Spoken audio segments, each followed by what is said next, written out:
The hum of the refrigerator was the only constant. Everything else was a blur of numbers on a screen, and the faint, greasy smell of yesterday's Chinese takeout. The glowing cells of the spreadsheet swam before my eyes. I blinked hard, the cursor a mocking, pulsing line in a sea of data that my boss, Henderson, had called critically urgent at 4:59 p.m. on a Friday. I muttered something under my breath, a familiar little curse I had for him. My voice sounded thin in the apartment.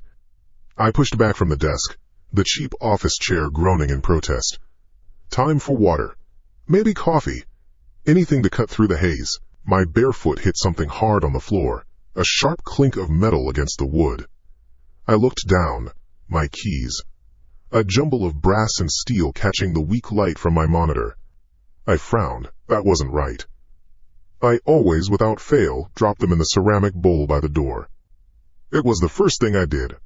A muscle memory ritual to mark the end of the outside world and the beginning of this box I called home. Brain dead, I mumbled, scooping them up. The metal felt cold. I must have been more tired than I thought. Just dropped them when I slumped into the chair. I walked the 10 feet to the front door. The floorboards cooled beneath my feet and tossed the keys into the blue ceramic bowl. They landed with the satisfying rattle, the sound of something being where it belonged. I stood there for a second, just listening to the hum of the fridge, the distant wail of a siren bleeding through the window. Normal city sounds. I went to the kitchen, a small alcove off the main room, and drank a glass of water straight from the tap, the cold liquid a brief shock to my system. I sat back down at the desk. The spreadsheet was gone. In its place was a plain text file. A white screen, black text. A single line of it, the cursor blinking at the end as if it had just finished typing. Keys shouldn't be there. I stared. My first thought wasn't fear. It was irritation. A profound, weary annoyance. I must have hit some bullshit combination of keys. A hotkey that closes one program and opens another. Fucking Windows. It was always doing things I didn't ask it to. I reached for the mouse, my finger hovering over the X in the corner. But my hand stopped. The words just sat there. Keys shouldn't be there. It wasn't a random string of characters from mashing the keyboard. It was a sentence. A coherent thought. A cold prickle started at the base of my neck. I erased the line, backspacing until the screen was blank again. Click. Click. Click. The sound was too loud. I closed the text file without saving. The desktop background, a generic picture of a mountain I'd never bothered to change, stared back at me. I tried to reopen the spreadsheet from the taskbar. It was gone. Not minimized. Gone. As if it had never been open. I stopped. Really stopped. I held my breath and listened again. The fridge hummed. The siren was gone. No new sounds took its place. The building was old. It was never truly quiet. There was always a creak from the apartment above, the groan of pipes in the wall. But right now there was nothing. Just the low electric thrum of my own apartment. My own breathing sounded heavy in my ears. It's nothing. A computer glitch. You're overtired. But the statement on the screen wasn't about the computer. It was about the keys. I stood up again. A new kind of energy in my limbs. A tightness. I walked back to the door. My gaze fell on the blue ceramic bowl. It was empty. My blood went cold. Not a figure of speech. A real, physical sensation, like ice water being pumped through my veins. I leaned over the bowl, my fingers tracing the smooth, empty bottom. They were just there. I put them there. I heard the rattle. I saw them. My phone, lying face down on the desk, lit up. A low buzz vibrated through the wood. I turned slowly. The screen cast a pale rectangle of light on the ceiling. A notification. I walked towards it like it was a venomous snake. I didn't want to look. I had to look. I picked it up. A new text message. The name at the top of the screen was my own. Alex. The picture was my own, stupid, smiling face from 3 years ago. The preview of the message was 2 lines. I put them away for you. Go find them. My heart started to pound. A hard, painful drumming against my ribs. This wasn't possible. It was a prank. A hack. Someone was messing with me. That had to be it. I dropped the phone on the desk as if it had burned me. My first instinct, primal and overwhelming, was to get out. Get out of the apartment. Go anywhere else. I lunged for the door, my hand closing around the cold brass knob. I twisted. It didn't turn. I rattled it. Harder. Nothing. I looked down. The deadbolt. A heavy, thick cylinder of steel was slid firmly into the doorframe. I never used the deadbolt. Ever. The building had security. The street was decent. I locked the knob, but the deadbolt was a step I never took. It felt too final. Too much like a cage. I put my shoulder against the door and pushed. It was solid. Unmoving. A faint metallic clunk was the only response. I was locked in. My breath hitched, a dry, rasping sound. I backed away from the door, my eyes scanning the small room, the living room, the kitchen alcove, the short hallway leading to the bedroom and bathroom. It all looked the same. The same messy, lived-in space. But it wasn't. The air was different. Charged. Hostile. Crick. The sound was so small I almost missed it. From the bedroom. A light, dry sound. Like a floorboard settling. Or a footstep. I froze. Every muscle in my body tensed. I was not alone. The thought wasn't a question, it was a sudden, hard fact that landed in the pit of my stomach. I was locked in my apartment with someone else. My mind raced. A weapon.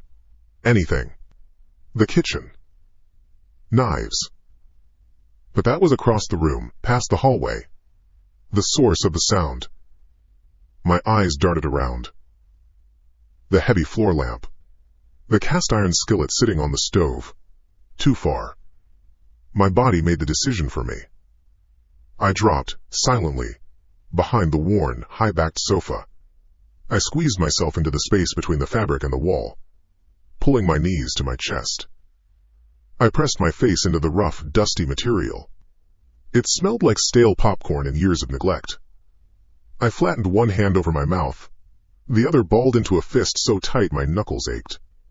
My heart was a wild animal thrashing in my chest. I fought to quiet my breathing, to swallow the sounds of my own panic. Then came the footsteps. They weren't heavy. They weren't the sound of an intruder, a burglar. They were light, unnaturally light. A soft backquote tap, tap, tap, backquote on the hardwood floor. The sound a child might make, walking barefoot. They came out of the hallway slow and deliberate. Each step was followed by a pause, a listening pause. I could feel it. They were listening for me. My eyes were squeezed shut, but I couldn't block out the sound. It was moving into the living room. Backquote, tap, tap, tap, backquote. Getting closer. I risked opening my eyes a crack, my vision reduced to a sliver of the floor under the sofa's edge. I saw the dust bunnies, the lost pen cap, the dark wood grain of the floorboards. Then, a shadow fell across that sliver of light. It was small. Low to the ground. The shadow of a foot. A small, bare foot.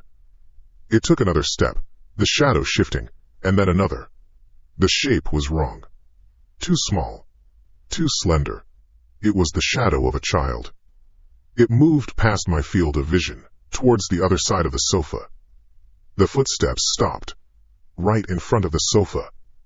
The silence that followed was immense. A crushing weight. I could hear the blood pounding in my ears. I stayed completely still, my muscles screaming, my lungs burning. I bit down on my flattened palm, the taste of salt and sweat on my tongue. Minutes stretched into an eternity. I waited for a hand to reach under the sofa. I waited for a face to peer over the top. I waited for a sound, a voice, anything. Nothing. The silence continued, unbroken. After what felt like an hour, my cramping muscles and the desperate need for air forced a decision.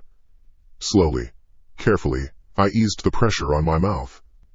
I took a breath. A long, silent draft of dusty air. I stayed there, crouched and listening. Still nothing.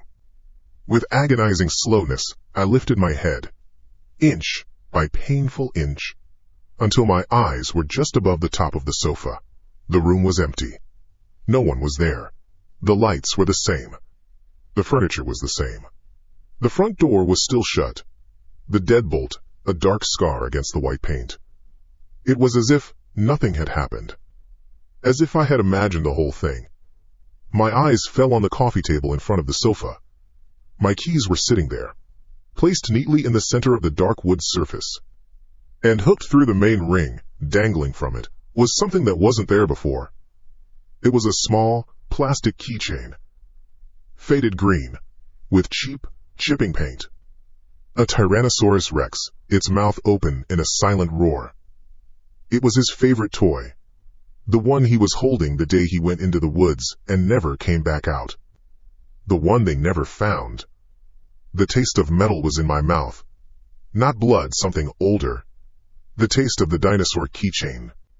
My head throbbed in time with the low hum of the refrigerator. I was on the sofa. The rough fabric had imprinted a pattern on my cheek. Sunlight, thin and gray, cut through the blinds, striping the floor and the coffee table. My keys sat in a pool of that weak light, the green T-Rex a spot of dead color against the dark wood. My body ached. A deep, bone-weary ache from sleeping twisted on the couch. I pushed myself up, my neck cracking with a sound like wet gravel. The apartment was still. The deadbolt was still thrown. A trick of the light. A dream. It had to be a dream. A stress dream brought on by Henderson and his, quote, critically urgent bullshit. I must have found the keychain in an old box, maybe looking for a pen, and my tired brain cooked up a nightmare. It was the only explanation that made sense.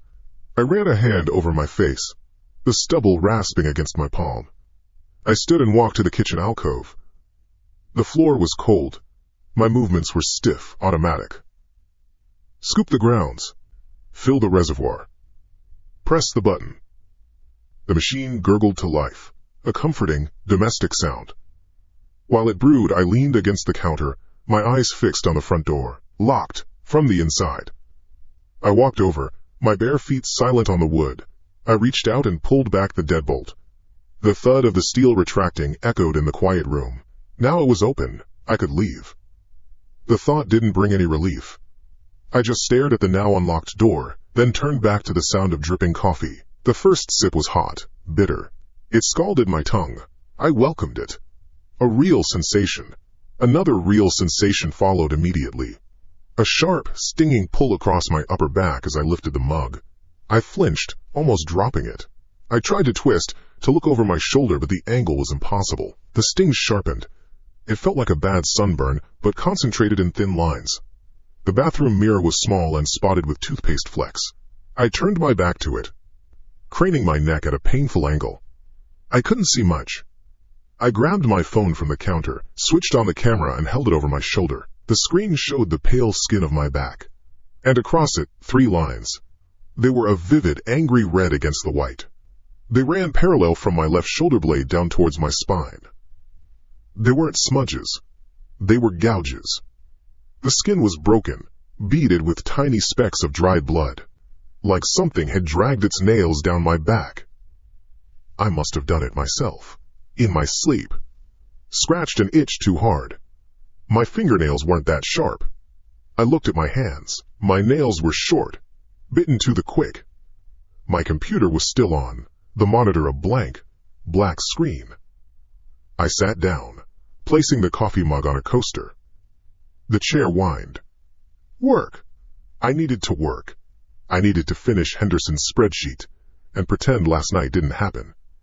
Pretend I hadn't huddled behind my own sofa. Pretend that Plastic Dinosaur wasn't sitting on my coffee table. I jiggled the mouse. The screen came to life. My email was open. A single new message sat at the top of the inbox. The sender was Alex. My own name. My own email address. It had been received at 3:14 a.m. The subject line was 5 words. You look cute when you sleep. The email itself was empty. No text. No attachment. Just a blank white space below the subject. My coffee went cold in my stomach. This was different. This wasn't a dream. This wasn't me scratching myself. This was a line that had been crossed. A hacker. It had to be a hacker. Someone who got my password. Someone who could see my devices. A stalker. The thought was nauseating, but it was solid. It was a person. A person I could fight. A person the police could find. Fear turned into a hard, cold knot of anger. I grabbed my phone. My thumb hovered over the phone icon. 911. What would I say? Someone sent me an email from my own account. They moved my keys. I was locked in, but now I'm not. They'd think I was crazy. I needed proof. My thumb pressed down. The phone didn't open the dial pad. The screen went black, then flickered. The front-facing camera activated. My own face stared back at me, pale, unshaven, eyes wide. I moved the phone slightly to the left. On the screen, my image moved a full 2 seconds later. I moved it right. The image followed, lagging behind, a ghostly puppet mimicking my actions in slow motion. The disconnect made my head swim. Then it changed again. It swiped, on its own. The camera app closed and my photo gallery opened. It began to scroll, fast at first, a blur of color and light. Then it slowed. It was scrolling through pictures from last night. Dozens of them. Me, asleep on the sofa, mouth open. The photo was taken from the corner of the ceiling, looking down. Another. A close-up of my hand, twitching on a cushion. This one was shot from floor level, from under the coffee table. Another. My whole body, curled up. This one was from the dark maw of the hallway leading to the bedroom. It scrolled past photo after photo, each one taken from a different, impossible angle within the room. Each one a violation. Each one proof that someone had been here, watching me. The scrolling stopped. It landed on a final image. A close-up. So close I could see the pores on my nose. The faint sheen of sweat on my forehead as I slept. My face filled the frame, but it was the background that made my breath catch in my throat. Just over my shoulder, in the deep shadow where the hallway began, was a shape. A form, blurred and indistinct in the darkness. Small.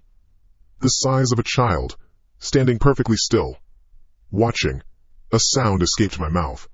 A low, animal noise. I threw the phone. It hit the wall with a sickening crack of plastic and glass, and clattered to the floor. The TV exploded with sound. The volume was at maximum, a deafening blast of cheerful, tinny music. It was a cartoon, an old one, with bright, simple colors and jerky animation. A blue cat, chasing a yellow mouse. The theme song was a tune I hadn't heard in 20 years. A tune we used to watch together, every Saturday morning, sitting on the floor with bowls of sugary cereal. From the bedroom, a sound cut through the cartoon chaos. A giggle. A child's giggle. High-pitched and clear, it was coming from down the hall. "Wanna play?" The voice was light, airy. It wasn't a threat. It was an invitation.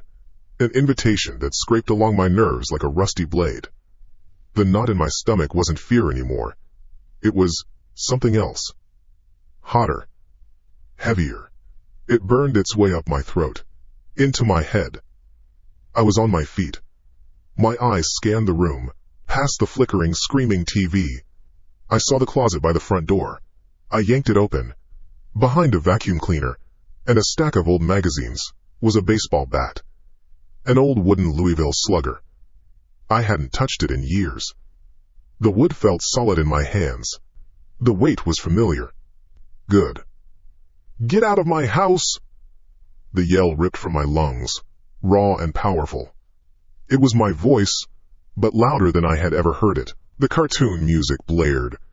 The giggling from the bedroom continued, light and mocking. I gripped the bat, knuckles white. I walked past the TV, past the coffee table with the dinosaur keychain. I walked down the short, dark hallway. My steps were heavy. Thud, thud, thud. I stopped at the bedroom door. It was slightly ajar. The giggling was just on the other side. I didn't push it open. I kicked it. The door slammed into the wall, the wood splintering around the stopper. I lunged into the room, bat raised, ready to swing. It was empty. The bed was made. The window was closed. The closet door was shut. There was nowhere to hide. The room was exactly as I had left it yesterday morning. The TV in the living room went silent.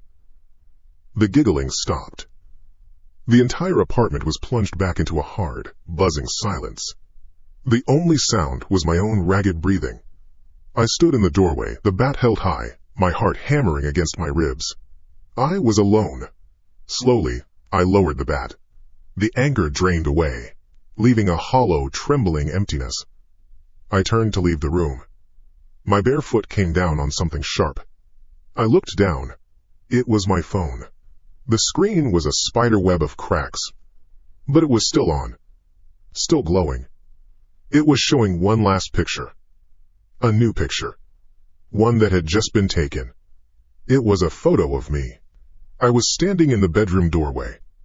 My body was tense, my shoulders hunched. I was holding the baseball bat. And on my face, there was a smile. It was a wide, predatory grin, stretching my lips over my teeth in a way I had never seen before. It was not my smile. The smile. That was the thing. The wide, stretched-out grin on the screen of the shattered phone. It stayed behind my eyes as I picked up the pieces from the floor. The glass was sharp. A small sliver pricked my thumb, and a single bead of blood welled up, dark and thick. I watched it for a second before putting the thumb in my mouth. My own blood. It tasted of salt and iron. Familiar. I dressed for work in silence. Each movement was deliberate. Socks. Pants. A clean shirt. The actions of a normal person. The actions of someone who was not losing their mind. I knotted my tie, pulling it tight at my throat. The pressure was a small, solid anchor in the swelling tide of the last 12 hours. I did not look in the mirror. The drive was 24 minutes of traffic and gray asphalt. Radio off. The city slid past my windows, a smear of brick and glass. People walked on the sidewalks, heads down, moving with purpose. They all had places to be. They all had lives that made sense. I was a ghost in a metal box, moving with them but not among them. I was going to work. I was going to sit at my desk and pretend the photo of that smile did not exist. I would pretend the email was a clever fish. I would pretend the scratches on my back were from a twisted bedsheet. It was all I could do. The office air was cool and smelled of industrial cleaner and stale coffee. Fluorescent lights hummed overhead, casting a flat, even light on the rows of gray cubicles. It was a place without shadows. A place where things were supposed to be logical. The low murmur of keyboards and quiet phone calls was a sound I'd always found irritating. Now it sounded like a shield. Jesus, Alex. Rough night. Sarah was leaning against the partition of my cubicle, holding 2 steaming mugs. She had a wide, honest smile that always made the corners of her eyes crinkle. She pushed one of the mugs toward me. It said, "World's okayest employee." Something like that, I said, my voice feeling distant, unused. I took the mug. The heat soaked into my palms. Thanks, Sarah. Henderson's on the warpath about the quarterly projections. Figured you could use the fuel. She took a sip from her own mug. Everything all right? You look like you've seen a ghost. I forced a laugh. It came out like a cough. Just technical issues at home. Router's on the fritz. Didn't get much sleep. It was a weak lie. But it was a lie about normal problems. Ugh, the worst. She sympathized instantly. I swear, my Wi-Fi knows when I have a deadline. It's a conspiracy. We stood there for a moment, the hum of the office filling the space between us. A normal conversation. I took a sip of coffee. It was burnt, but it was hot. It was real. I could do this. I could be a person. I could finish Henderson's spreadsheet. I'm on a full-on digital lockdown today, I said, trying to make it sound like a joke. Changing every password I own. You know, spring cleaning. Good idea, she said, nodding. I should probably do that too. I use the same password for everything. As she said it, her phone, lying face up on her desk beside her purse, vibrated. The screen lit up. She glanced down at it, her brow furrowing in a small, confused knot. Huh. She picked it up. Speaking of weird tech stuff. Alex, did you just text me? The coffee mug in my hands suddenly felt impossibly heavy. The heat leached out of it, replaced by a deep chill that shot up my arms. What? No. My phone's in my jacket. I gestured with my head toward the coat hanging on the back of my chair. The screen is broken. Weird. She turned the phone and held it out for me to see. It was her text message screen. At the very top, a new message. My name, Alex, was the sender. The blue bubble contained 5 words, sent less than a minute ago. Ask her about Leo. I stared at the letters. They didn't seem real. L-E-O. A name I hadn't said aloud, hadn't written down, in 15 years. A name that lived in a locked room in the back of my head. The lock had just been kicked in. The coldness that started in my hands was now a sheet of ice encasing my entire body. It's not just in the apartment. The thought was sharp, a piece of glass in my brain. It followed me. It's here. I have no idea how that happened, I stammered. The words felt like sand in my mouth. I told you, my phone's busted. Someone must have spoofed my number. A hacker. That must be it. I'm so sorry, Sarah. Just delete it. It's some kind of spam. Sarah looked from her phone to my face. The friendly concern was still there, but something else was behind it now. A flicker of caution. A touch of fear. She was looking at me, but she was seeing a crack in the normal world. No, it's okay. It's just a weird message. She slipped the phone into her pocket, breaking eye contact. Alex, maybe you should go home. Seriously, you don't look so good. No, I'm fine, I insisted, maybe too quickly. I just need to work, need to focus. I turned to my desk, a clear dismissal.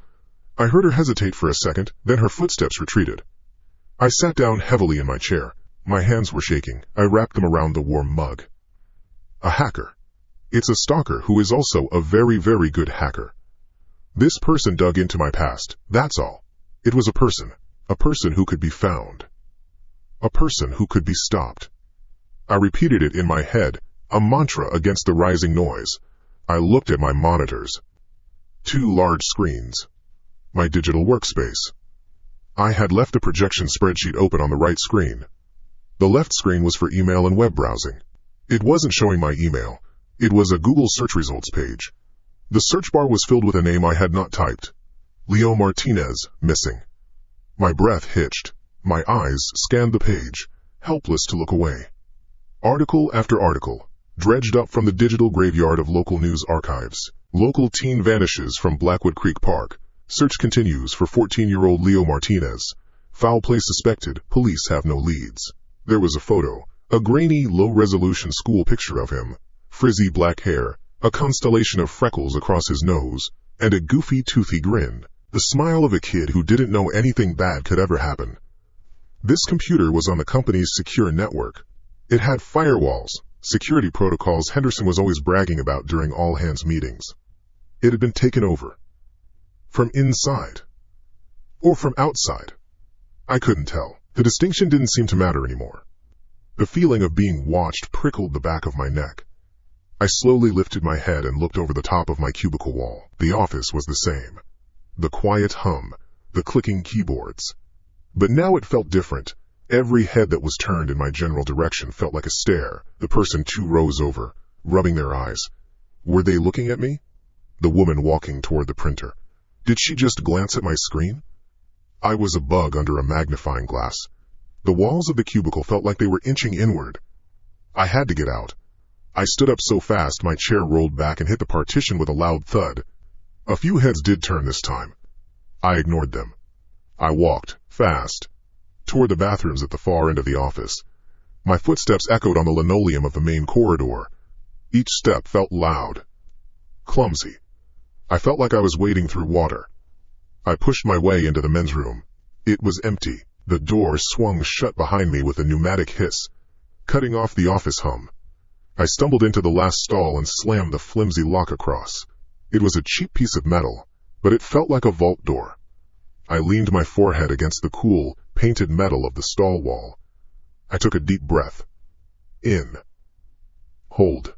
Out. The air smelled of bleach and chemical air freshener. Another breath. In. Hold. Out. The panic was a wild animal clawing at my ribs, but I could push it down. I could get it back in its cage. The main door to the bathroom hissed open. I froze. My breath caught in my throat. Footsteps. Slow, deliberate. They stopped. I held perfectly still, straining to hear over the frantic drumming in my ears. Alex? It was Sarah's voice. Relief washed over me, so potent it made my knees weak. Of course. She was worried. She had followed me. Are you in there? She called out. her voice echoing slightly in the tiled room. "Everyone's getting a little worried about you, man." I was about to answer. To say I was fine, I just felt sick. But the words died on my tongue. Her voice came again, but it had changed. It wasn't coming from the main door anymore. It was a whisper. A cold, clear whisper. Right on the other side of the stall door, as if her mouth were pressed against the metal. It was her voice, but all the warmth was gone. It was flat and sharp, like a shard of ice. "Leo was scared too. Right before you pushed him." A sound tore out of me, a strangled cry. I clamped my hands over my ears, pressing my palms hard against my skull to try and stop the voice from getting in. "No! No! It wasn't my fault! I didn't push him!" The words were a ragged sob. I was talking to myself. To the voice. To a ghost in a bathroom. Rage erupted through the fear. Hot and clean. I wasn't a victim. I wasn't going to cower in a toilet stall. I unlatched the lock. It made a loud, metallic snap, and threw the door open, ready to face her, to face whatever was out there playing these games. The bathroom was empty. Completely. There was no one there. The main door was shut. The faint hum of the overhead vent was the only sound. The row of sinks was clean. The mirror showed only my own reflection. A pale, wild-eyed man with his hands half raised. Alone. I stumbled out of the stall, my heart hammering. I shoved the main door open and stepped back into the office hallway. I looked wildly around. People were at their desks. Keyboards clicked. A phone rang in the distance. I looked toward Sarah's cubicle. She was there. Sitting at her desk, phone pressed to her ear, laughing at something the person on the other end was saying. She gestured with a pen as she talked. She was normal. She was fine. She had never left her desk. My eyes darted to my own workstation. To my monitors. I walked toward them, my legs feeling like they were made of lead. I expected to see the search results still there. The proof. But the left-hand screen was blank except for my corporate email inbox. The right-hand screen showed the quarterly projection spreadsheet. Rows and columns of numbers. A sea of orderly, logical data. It was all gone. As if it had never been there at all. I left work. I did not say goodbye to Sarah. I did not clock out. I walked past the rows of identical desks, past the humming lights, and did not look at anyone. My keys felt heavy in my hand. The car started. The engine was a low growl that I felt in my bones. I drove home. The city was a fast-moving blur of color and light outside the windows. It meant nothing. The apartment door was locked. I checked it twice before inserting the key. The tumblers made a series of clean, sharp clicks. Inside, the air was still. It smelled like my life. Dust, coffee from this morning, the faint scent of laundry detergent from the clothes on the chair. A normal smell. It was a lie. Something was wrong here. Someone had been here. The phone. The computer at work. It started here. There had to be proof. A person cannot enter a space and leave nothing behind. A misplaced book. A footprint on the rug. A scratch on the doorframe. I needed to see it. I needed something physical to hold on to, something to show the police, something to prove I was not breaking apart. I started in the living room. I ran my fingers along the edges of the windowsills. Dust. Nothing more. I checked the lock on the front door. No marks. I pulled the cushions off the sofa and felt in the crevices. I found loose change and a pen. I got on my hands and knees and looked under it. Nothing. The television screen was dark. I did not turn it on. I went to the kitchen. I opened every cupboard, every drawer, plates stacked, silverware in its tray. Everything was where I had left it. I felt a surge of frustration, hot and sharp. Was I wrong? Was it all in my head? No. The text to Sarah was real. The search page was real. The bedroom. My steps were heavy on the wooden floor. This was the most private space. If someone had been here, they would have come here. I stood in the doorway and scanned the room. The bed was unmade, sheets twisted from my restless sleep, clothes draped over a chair, my wallet and keys from yesterday on the nightstand. It all looked untouched. It all looked like me. I pulled the bed away from the wall. The metal frame scraped against the floorboards. Dust bunnies clung to the baseboards. Nothing. I looked under the mattress. Then I dropped to my knees and peered into the darkness beneath the bed frame. In the far corner, pushed up against the wall, was a box. A shoebox, gray and covered in a thick layer of dust. I did not recognize it. I had lived here for 3 years. I had cleaned under this bed.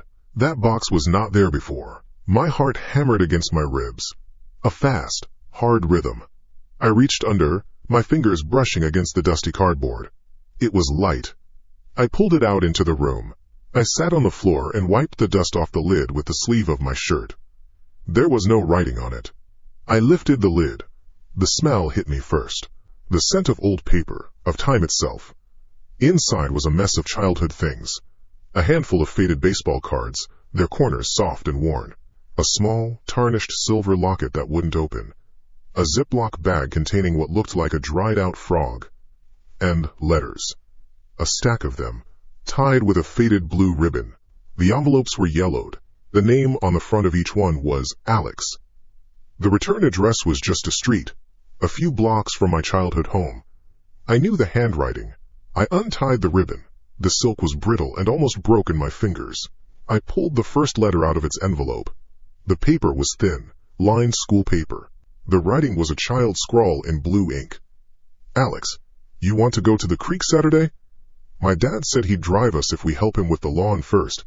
We can look for crawdads. Don't forget the net this time. Your friend, Leo. I read through them, one by one. Plans to build a fort. Complaints about homework. A detailed drawing of a superhero we invented. Shadow Slasher. The simple, uncomplicated records of a friendship. A life. A life I had locked away. I had thrown all of this out years ago, I was certain of it. I had packed a single black garbage bag full of his memory and left it on the curb. So how was it here? Afdiakas Harrow. I reached the last letter. It was different. It wasn't in an envelope, just folded in half. The paper was creased and slightly damp at one time. The ink bled in places. Leo's handwriting was shaky, hurried. The letters were jagged, pressed hard into the paper. Alex, don't go to the tree. I'm not kidding. Don't meet me there. Something is wrong with it. Something bad is there. I heard it. Stay home. The tree. My mind was a blank wall. I had no memory of a tree. I remembered the creek. I remembered the park. I remembered the sound of the water and the feeling of mud between my toes. I remembered his smile, the goofy, toothy one from the picture on my work computer. I did not remember a tree. It was a hole in my memory, a piece of the story that was missing, maybe the most important piece. A new smell entered the room. It cut through the scent of old paper and dust. It was wet and dirty, the smell of a forest floor after a hard rain, the smell of soil and damp, decaying leaves. I lifted my head and sniffed the air. It was faint, but it was there. In my sealed apartment. On the 4th floor, the air from the vents was still blowing, cold and filtered, but this other smell was beneath it. Thick, heavy. The smell grew stronger. It was coming from the direction of the bedroom door. I looked down at the floor, at the gap between the bottom of the door and the hardwood. A dark, wet line was seeping out. Like water. But it wasn't water. It was dark brown, almost black. A thin finger of mud, thick with grit, was slowly, impossibly, pushing its way into the room. It spread in a small, wet patch on the clean floorboards. A sound started. It was not a noise my ears could place. It was a low vibration that I felt in my teeth. It seemed to come from all around me. From the walls themselves. A whisper, made of 100 whispers, layered over one another. You promised. Secret. Promised to keep it. The words were not clear. They were the idea of words, a pressure on my eardrums. I scrambled backward on the floor, away from the door, away from the spreading stain of wet earth. The letters from Leo's scattered around me. Crack. The sound was sharp, violent. I flinched, throwing my hands up to my face. It came from the front of the apartment. Then again. Crack. Rattle. The main door was shaking in its frame. The deadbolt rattled. Something was hitting it from the other side. The windows began to chatter, the glass vibrating against the wood. It was not the wind. It was a rhythmic, frantic pounding. Someone was trying to get in. From every direction at once. I screamed. The sound was thin in the chaos. I had to get out. but the way out was blocked. I was trapped. The whispers grew louder, the pressure in my head building until I thought my skull would split. You promised, you promised, you promised. The bedroom door, the source of the mud, swung open. It did not creak. It flew open with a sudden hard bang, hitting the wall behind it. I stared into the doorway, expecting to see a person, a shape, something. There was only darkness, a flat, solid black that seemed to suck the light out of the room. The smell of wet soil and grave rot poured out of it, a physical wave that made me gag. And from the center of that blackness, something flew at me. A clump of mud and wet leaves hit me square in the face. It was cold and gritty. I cried out, clawing at my eyes, spitting dirt from my mouth. It was in my hair, my nose. A second clump hit my chest, staining my shirt. I was blind. I was flailing. And then something grabbed my ankle. It was not a hand. It was a cold, hard grip, a band of immense pressure. It was strong. I felt no fingers, just a solid, encircling force. Pain shot up my leg as it pulled. I fell backward, my head hitting the hardwood floor with a sickening thud. The world swam. I was being dragged. My body scraped against the wood. Splinters dug into my back. I screamed and kicked, trying to connect with whatever had me. My free foot hit nothing but air. I twisted, trying to see. I got the mud out of one eye. I saw my own legs being pulled toward the dark doorway. I saw the grip on my ankle. There was nothing there. Just my pant leg, contorted as if a powerful hand was clenched around it. I panicked. I dug my fingernails into the floorboards, trying to find purchase. The wood scraped my skin. I held on, my muscles straining. Whatever was pulling me was stronger. I was losing. The cold grip tightened. It was pulling me into the bedroom, into the darkness. No! I yelled, my voice tearing. Get off me! What do you want? I thrashed wildly, a final, desperate surge of energy. I kicked back with my heel, hard, into the empty space where a body should have been. My heel connected with something solid. It felt like rock or bone. There was a low, wet tearing sound. The grip vanished. Just like that, it was gone. The pressure on my ankle disappeared. My leg fell limp to the floor. The pounding on the doors and windows stopped. The whispers in my head ceased. Silence. The only sound was my own ragged breathing, loud and wet in the sudden quiet. I lay on the floor for a long time, shaking. My cheek was pressed against the cold wood. I was covered in dirt. My ankle throbbed with a dull ache. Slowly, cautiously, I pushed myself up. My arms trembled. I sat up and looked around. The letters were scattered on the floor. My shirt was stained with mud. My face was caked with it. I looked toward the bedroom doorway. The door was wide open. The room inside was normal. My bed was still pulled away from the wall. The sunlight from the window painted a clean, bright square on the far wall. There was no darkness. There was no smell of earth. It was just my room. Clean. Empty. Then I looked at the floor between me and the doorway. The mud from my clothes had left a smear where I had struggled. And next to that smear, pressed into the polished surface of the wood, were handprints. Dozens of them. Overlapping, fingers splayed wide, palms pressed down hard. They were muddy, distinct. They were the marks of someone clawing at the floor, trying to pull themselves forward. They were my handprints. Mine. Pressed into the wood. Leading from where I had been sitting, straight toward the bedroom door. The floorboards were cold against my cheek. I tasted grit and something coppery. My own blood. My head throbbed, a dull pulse that matched the frantic beat in my chest. I pushed myself up with arms that felt like they belonged to someone else. They shook under my own weight. I sat. The room was still. The sun through the window was bright.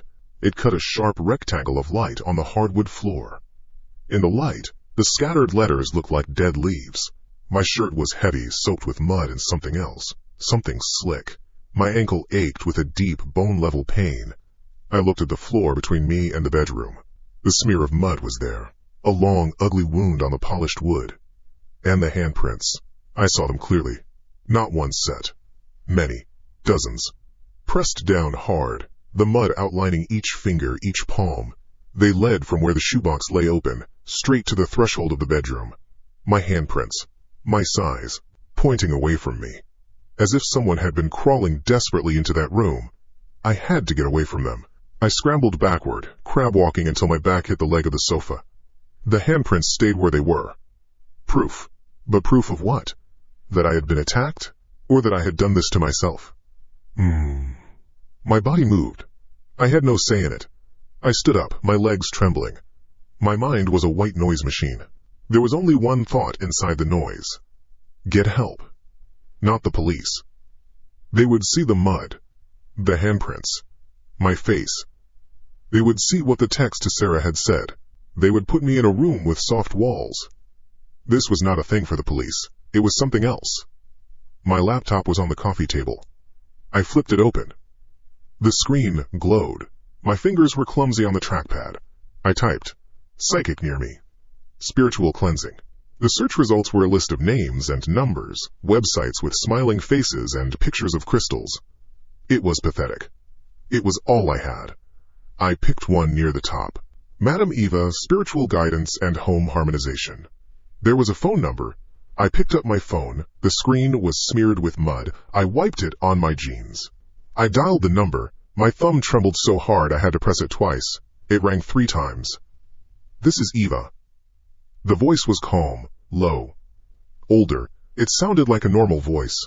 "Hello," I started. My own voice was thin. I need help. In my apartment. Something is here." There was a pause on the other end. I could hear the faint sound of a television. A game show, maybe. "I see," she said. Her tone did not change. "Can you describe the activity?" "I don't know. Things move. There's mud. It touched me. It tried to pull me." I looked at my ankle. A faint red mark was already forming. "I think it's a spirit. Someone I knew." "A spirit," she repeated. Not a question, a statement.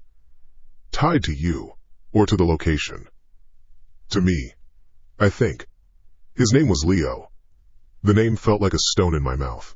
"And what is your address, dear?" she asked, her voice softening just a little. I read it to her. The street name, the building number, the apartment number. 4B. The moment the B left my lips, I heard it. A noise on the line.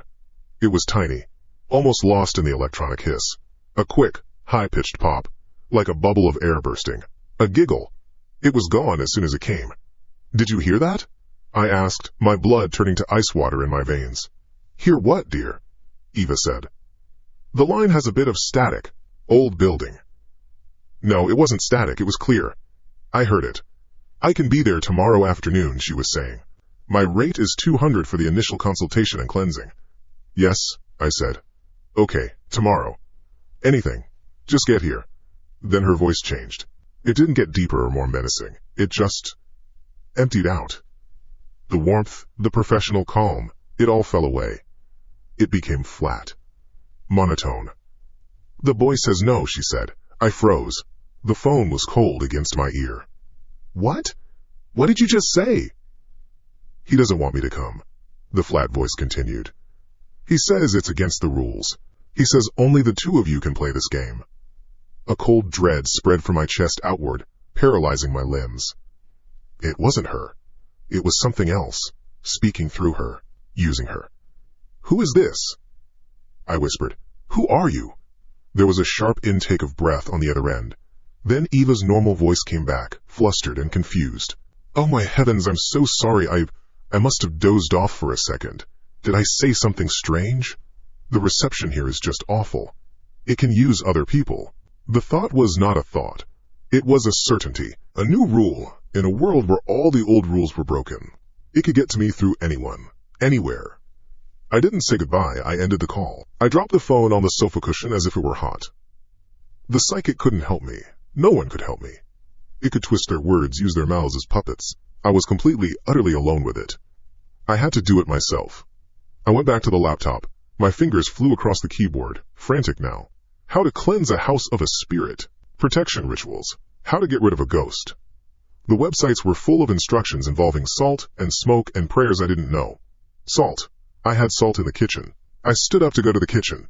Click. The television opposite the sofa switched on. The screen flared to life, a sudden blast of light and sound in the quiet, damp room. It wasn't a game show. It was a news channel. A local news report. My heart stopped. A reporter with a microphone was standing on the sidewalk. Behind her was a familiar brick building, my building. The camera zoomed in slightly on the entrance, the same glass doors I had walked through just hours ago. A yellow police tape was stretched across them. My legs gave out. I sank onto the floor. My eyes were fixed on the screen. A picture appeared in the upper corner. It was a photo of a smiling woman. Sarah. My colleague. The one I sent that text to. The text I didn't send. A banner crawled across the bottom of the screen. The words were sharp, white on a red background. I read them, one by one. New disappearance in city center. Police investigating the sudden vanishing of Sarah Chen. Last seen yesterday. Colleague of a person of interest in an ongoing inquiry. Person of interest. That was me. It had to be me. The computer search. The text. It wasn't just playing with me. It was framing me. It was building a cage around me, piece by piece, and the whole world was watching.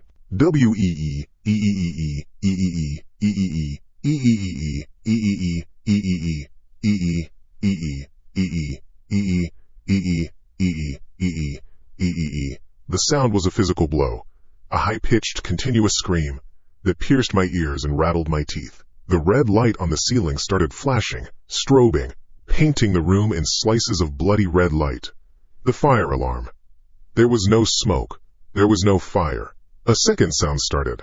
A hiss from above. I looked up. A drop of water hit my forehead. Then another. The sprinkler head in the center of the ceiling popped. A spray of cold, metallic-smelling water shot out, fanning across the room. More sprinklers burst. The hiss became a roar. Water poured down. It soaked the sofa, the rug, the open laptop on the coffee table. The screen flickered and died. The television shorted out with a pop, the image of Sarah's face vanishing into blackness. The water was cold. It plastered my clothes to my skin, my hair to my skull. The flashing red light reflected off the now flooded floorboards, turning my apartment into a swirling nightmare of red water. Ding dong, ding dong, ding dong. A new sound. The doorbell. It was insistent, cutting through the shriek of the alarm and the roar of the water. Someone was at the door. Hope. It was a violent, painful thing. It surged through me, so powerful it made me gag. The police. The alarm. They came for the alarm. I crawled. The floor was a slick, shallow lake. My hands slipped. My knees slipped. I moved toward the door, dragging myself through the filthy, muddy water. The red light flashed. The alarm screamed. The doorbell rang again and again. I reached the door. I pulled myself up, using the doorknob for leverage. My hands were shaking too hard to work the locks. I looked through the peephole. The lens was distorted with water droplets, but I could see them. Two figures. Blue uniforms. Flat-topped hats. The glint of a badge. They were real. They were here. They would save me. My fingers found the deadbolt. It was stiff. I turned it with all my strength. A heavy thunk. I grabbed the knob and pulled. The door swung open. The hallway was quiet. Perfectly quiet. The shrieking alarm in my apartment was gone. The roar of the sprinklers was gone. The flashing red light was gone. I stood dripping in the doorway, staring into a silent, completely dry corridor. There were no cops. There was no one. The beige carpet was clean. The light from the overhead fixture was a steady, boring yellow. I took a step forward. My bare foot, dripping with water, left a dark print on the dry carpet. I looked back inside my apartment. It was soaked. The couch was drenched. A pool of water covered the entire floor. The destruction was real. The water was real. What happened? I stood there, my mind a blank slate, unable to process the shift. The silence was heavier than the noise had been. Then a soft glow caught my eye. My phone. It was on the small entryway table next to the door. Its screen was lit up. It wasn't a call or a notification. A video was playing. The progress bar at the bottom showed it was already a few seconds in. I hadn't touched it. I hadn't heard a sound. I leaned closer, my own dripping reflection wavering on the screen. It was a video. The angle was from high up, like a security camera in the corner of the hallway ceiling. I could see the door to my apartment. I could see my back. I was watching myself. On the screen, my video self fumbled with the locks. I saw my own shoulders tense as I pulled the door open. I watched myself step out into the empty, silent hall. Then my video self did something new. It turned. Slowly. Not all the way. Just enough to show my face and profile. I watched, mesmerized, as the mouth on my own face, my own lips, my own skin, began to change. It pulled back. Slowly, the corners lifting, stretching wider and wider. The lips peeled back from the teeth, revealing the gums. It was not a smile of happiness. It was not a smile of relief. It was a look of pure, horrifying triumph. A predator's smile. A smile of someone who was enjoying a private joke, who had just won a game. The video looped. I watched myself open the door to nothing. I watched my own face break into that terrible, knowing grin. Over and over. Standing in a puddle of cold water, in the ruins of my apartment, I watched the monster. And the monster was me. The floor was a sheet of cold glass beneath my bare feet. Water, inches deep, hid the wood grain. It smelled of rust from the sprinklers and ozone from the dead television. I stood in the doorway, a wet statue, looking from the silent, dry hallway back into the ruin of my apartment. The video on my phone's screen played its loop. My back, my hand on the lock, the door swinging open, my head turning, the slow, awful smile spreading across my own face. A smile that knew things I didn't. A smile that had won. My body was a machine that had run out of fuel. I could not feel my fingers or my toes. The phone fell from my hand, hit the wet floor with a soft splash. The screen went dark. The smile was gone. But I could still see it, burned onto the back of my eyes. A part of my mind, a small, screaming part, tried to reject it. A deep fake. Hacked. A trick. But the water on the floor was real. The dead electronics were real. The silence in the hall was real. Something moved me forward, back into the apartment. My legs were heavy, like wading through setting concrete. Each step was a decision I didn't make. The water swirled around my ankles, brown with mud and filth. I passed the dead television. I passed the overturned coffee table. My foot connected with something solid under the water. I stumbled, catching myself on the arm of the drenched sofa. I looked down. A book. Thick. Hardcover. Its dark blue cover was warped from the water. It must have been on the bottom shelf. I didn't remember putting it there. I didn't remember buying it at all. I bent down, my joints protesting, and fished it out of the murky water. The title was embossed in peeling gold leaf. Nameless Cults. Water dripped from its pages, forming clear, clean drops in the dirty puddle below. It fell open in my hands. The pages were stuck together, but they peeled apart with a wet, tearing sound. It had opened to a specific place. A chapter heading read, The Faceless One, the player in the outer dark. Below it was a drawing, an old woodcut print of robed figures bowing before an altar on which there was nothing, just empty space. The text described an entity. It spoke of a being that did not hunger for souls or worship, but for engagement. It saw existence as a game, and mortals as its pieces. It did not build or destroy for any purpose but the game's continuation. It communicated through patterns, through coincidence, through the manipulation of a target's own perception until the line between player and piece was erased. My eyes scanned the dense, water-stained paragraphs. The words were clinical, academic, but they painted a picture that made the skin on my arms tighten. It was a perfect description of the logic I was drowning in, a game with no rules I could understand. Then I saw it. Tucked into the margin of the page, next to the dry, scholarly text, was a drawing. It was not part of the book. It was done in red crayon, the lines thick and clumsy, the way a child draws. It was a stick figure of a person standing next to a huge, amorphous black shape. They were beneath a tree with misshapen, grasping branches. I knew the drawing. I had seen it before, on the screen of my laptop. Me and Leo. But this time, something was different. Scrawled below the drawing, in the same childish block letters, were 4 words. It's not Leo.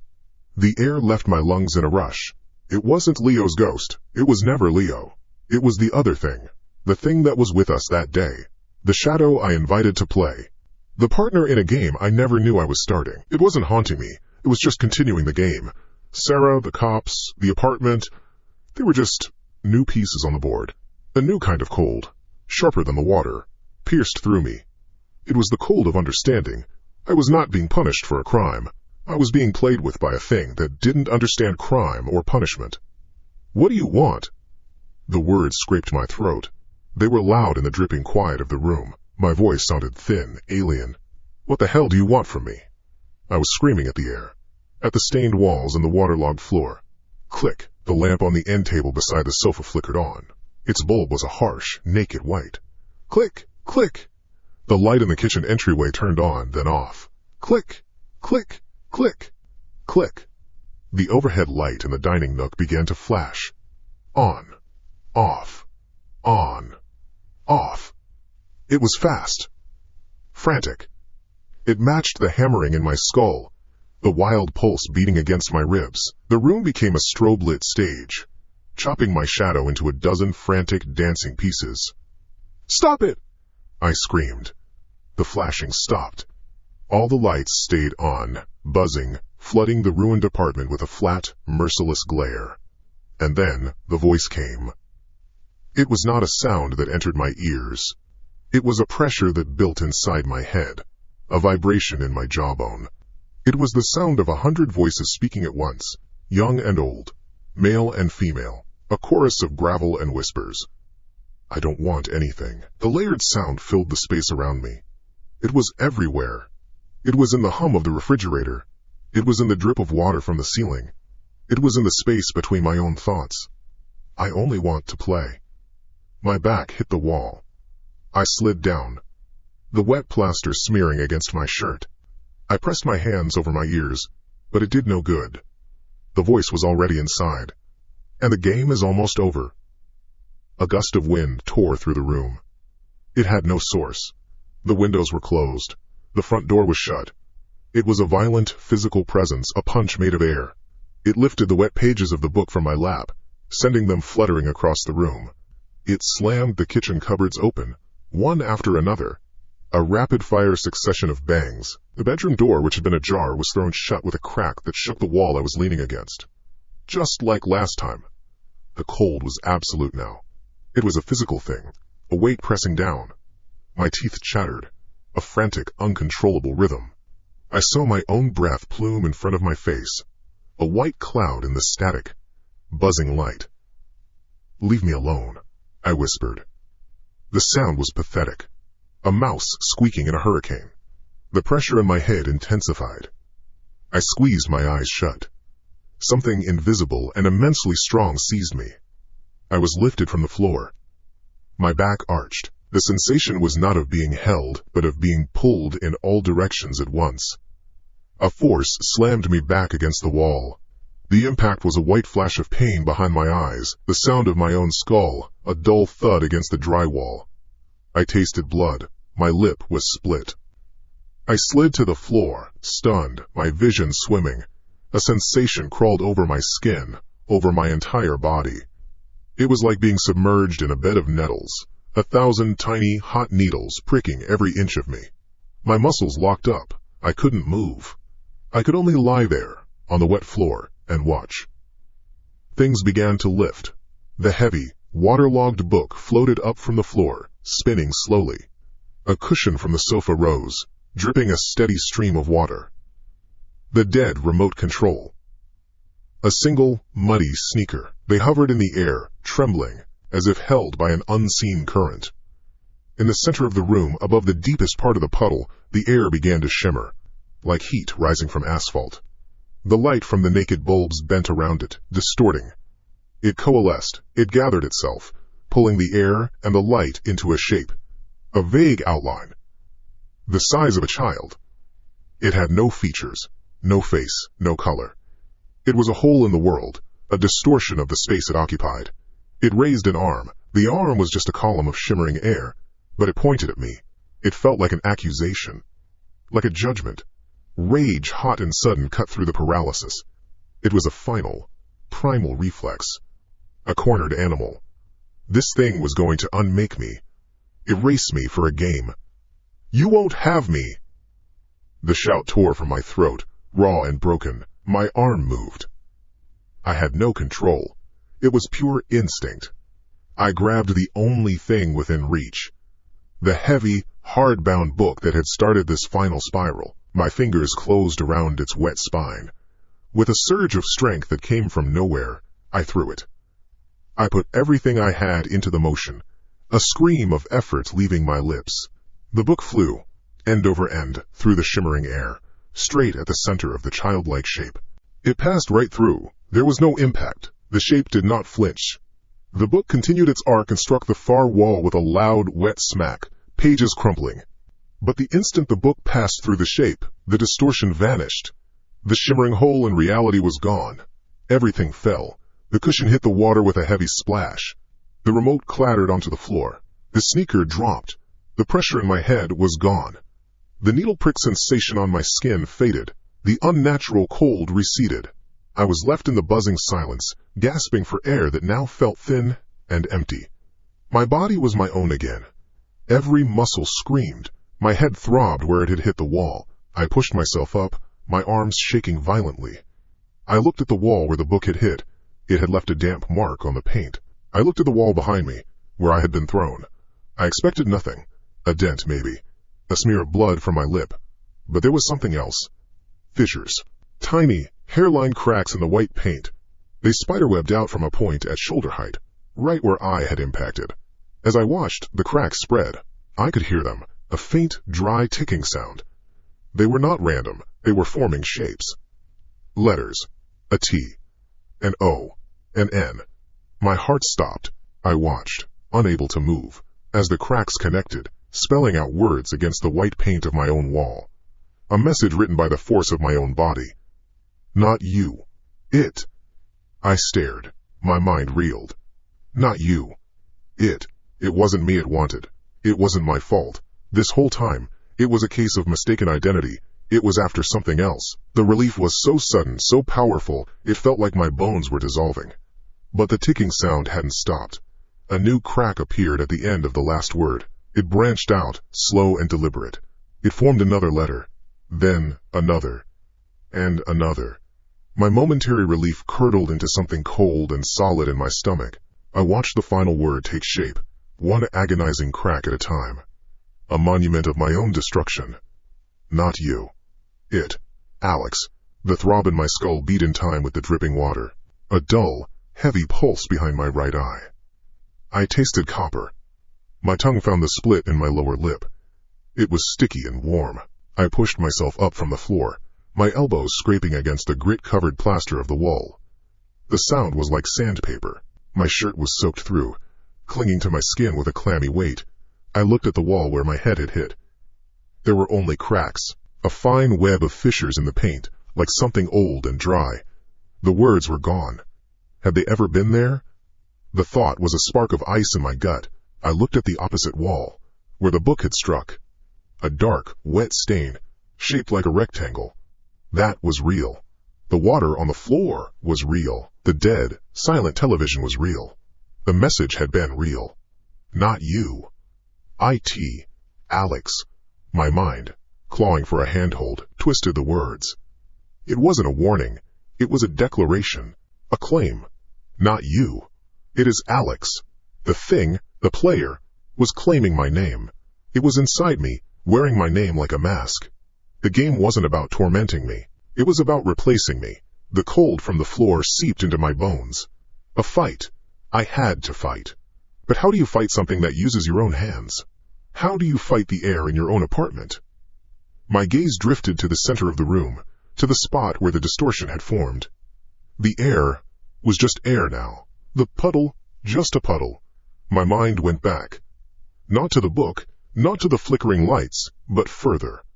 To the shade of a big oak tree, the smell of damp earth and cut grass, the game. The one that started it all. A flicker of memory, sharp and unwanted, cut through the fog. Leo's face, streaked with dirt and tears. His small hands were clenched into fists. I could almost hear his voice, thin and shaky. He hadn't wanted to play. He was scared of the woods behind the park. He had said so. And what had I done? The memory was slippery, coated in something dark. I had insisted. I had pushed. The image of my own childish face, stubborn and determined, floated in my mind's eye. The sun was hot on my back. The cicadas were a high, steady hum in the branches above. Leo was crying. He was saying no. A new sound sliced through the dripping quiet. A sharp, electronic chime, followed by a crackle of static. It came from the floor near the sofa, my phone. I had dropped it. It was lying half submerged in the filthy water, its screen a spiderweb of cracks. But it was on. A faint, white light glowed from beneath the shattered glass. I crawled toward it, my knees sending out ripples in the brown water. I picked it up. It felt slick and dead, but the light was steady. The static hissed from its tiny speaker, a sound like sand being poured onto a fire. Then, through the hiss, a voice. High-pitched, a child's voice, warped by a bad recording and the damaged speaker. "Don't, Alex. Scared." The breath caught in my throat. It was Leo. It was his voice, thin and distant, a ghost in the machine. The static crackled louder, and then another voice emerged. It was a child's voice too, but it was different. It was flat, cold, devoid of any emotion. It was my voice. "Play, or you'll regret it." The recording ended. The light on the phone died. The speaker went silent. The dripping of the water sounded like hammer blows in the sudden quiet. I was still holding the phone, my fingers clamped around it. It was just a piece of broken glass and plastic again. But the words hung in the air, in my head. "Or you'll regret it." I was the cause. I hadn't just invited it to play. I had forced the game on a terrified child. My best friend. This wasn't a random game. It wasn't a case of mistaken identity. This was punishment. A bill coming due after all these years. My fault. It was all my fault. I let the phone slip from my fingers and back into the water with a soft splash. I deserved this. Every second of it. The cold, the fear, the water filling up my life. It was a penance. I sat there, in the wreckage, letting the realization wash over me. I didn't know for how long. The dripping was my only clock. Then, the voice came again. Not from a device. It wasn't the chorus of whispers from before. It was a single thread of sound woven directly into my thoughts. It was Leo's voice, the same one from the recording, but now it was frantic. Urgent. "Watch out, Alex. Don't go outside. Hadjit.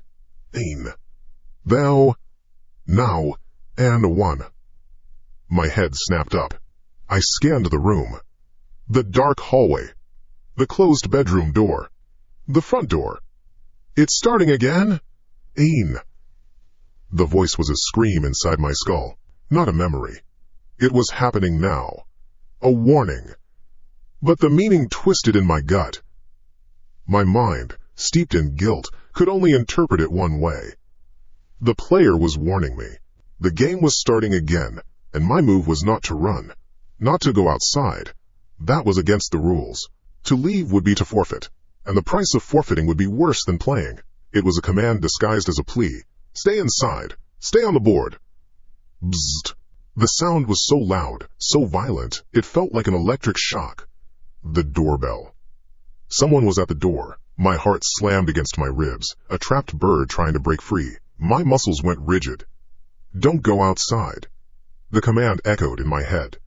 But the bell was outside the apartment. Answering it meant engaging with the outside world. Bizzed. Bizzed. 2 more short, impatient bursts. They wanted me to answer. It was a test. A move in the game. What were the rules? If I didn't answer, would the door melt? Would the walls start bleeding? The things I had seen, the floating objects, the shape in the air, they were just a taste. A demonstration. Refusing to play was not an option. The plea in my head screamed again, a raw, desperate sound. "Don't! Alex, please!" But I was already moving. I lurched to my feet, my legs unsteady. Each step was a squelch, the water sloshing around my ankles. I was a piece on a chessboard, being pushed forward by an invisible hand. I ignored the screaming voice in my mind. It was a trick. It was the player trying to make me lose by inaction. The real trap was to do nothing. I reached the door. My hand was shaking. I could feel the vibrations of my own tremor through the cold brass of the knob. I took a breath. The air smelled of mildew and old rust. I turned the lock. The click was the loudest sound in the world. I pulled the door open. A young man stood there. He couldn't have been more than 20. He wore a red polo shirt with a logo on it and a matching cap. He was holding a square, flat, cardboard box. A pizza box. He looked confused. His eyes went from my face, down to my bare, wet feet, then to the puddle of brown water seeping out into the hallway carpet behind me.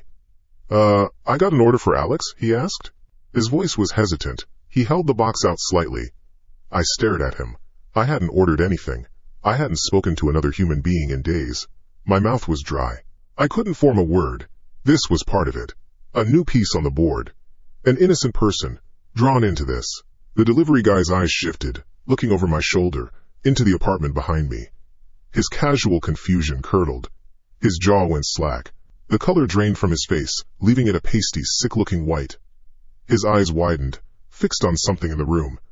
Something I couldn't see. Jesus Christ, he breathed. The word was a puff of air. His hand, the one not holding the pizza, came up and he pointed, his finger trembling. Holy shit, behind you! My blood turned to ice. I whipped around, my back to the open door, expecting to see the shimmering distortion, the faceless form, anything. There was nothing. Just the ruined living room. The overturned table. The dead television. The buzzing, merciless lights. It was empty. There was nothing there. A noise from the hallway made me turn back. The delivery guy was gone. He hadn't just left, he had fled. The pizza box lay face down on the hallway carpet, a dark grease stain already spreading from its corner. Far down the hall, I heard the frantic, repeated slamming of the button for the elevator. Then another sound, closer. The rattle of a deadbolt.